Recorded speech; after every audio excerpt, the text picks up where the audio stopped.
आपण अनेक नेत्यांमधले वाद पाहतो। भरसभेत एकमेकांना आव्हान देणारे नेतेही पाहिलेत। मात्र महाराष्ट्रात दोन नेत्यांचा वाद इतका विकोपाला गेलाय की ते एकमेकांना थेट 500 रुपयांचा बॉन्ड करून चॅलेंज देत आहेत। पाहुयात संजय गायकवाड आणि इम्तियाज जलील यांच्यातलं चॅलेंज पॉलिटिक्स कसं तापलंय या स्पेशल रिपोर्टमधून।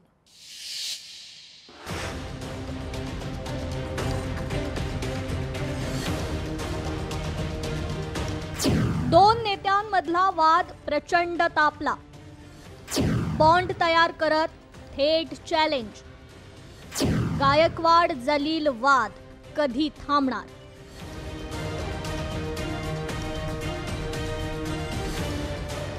आमदार संजय गायकवाड यांनी आमदार निवासातील कॅन्टीनच्या कर्मचाऱ्याला बेदम मारहाण केली।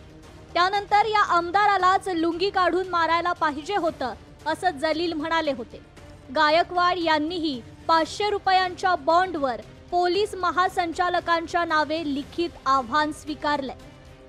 हा वारंवार जर मला चॅलेंज करत असेल तर माझं याला आव्हान आहे की तू तुझ्या धर्माच्या लोकांना पण आणायचं नाही, मी माझ्या धर्माच्या लोकांना आणणार नाही आणि तुला एवढी खाजच आहे तर तू एक मला अपील करून दे पोलीस महासंचालकाच्या नावाने की आमच्या दोघांच्या वादामध्ये आमचं दोघांचं काय बरोबर झालं तर आम्ही याला दोघे स्वतः जबाबदार राहू आणि ना तुझं संभाजीनगर ना माझं बुलढाणा। तुला मी पत्र पाठवतो, तुला लेखी कळवतो, त्याप्रमाणे तो अपील करून दे आणि मग आपण भेटूया आझाद मैदानावर। कोणात किती दम आहे, काय फैसला व्हायचा तो पोलिसाच्या साक्षीने होईल। माजी खासदार जलील यांनी या प्रकाराकडे गांभीर्यानं न पाहता हा विषय आता संपलेला आहे असं म्हणत गायकवाड यांच्या आव्हानाकडे दुर्लक्ष केल्याचं स्पष्ट केलंय। संपलेला विषयावर मी बोलत नाही, माझ्यासाठी विषय संपलेला आहे।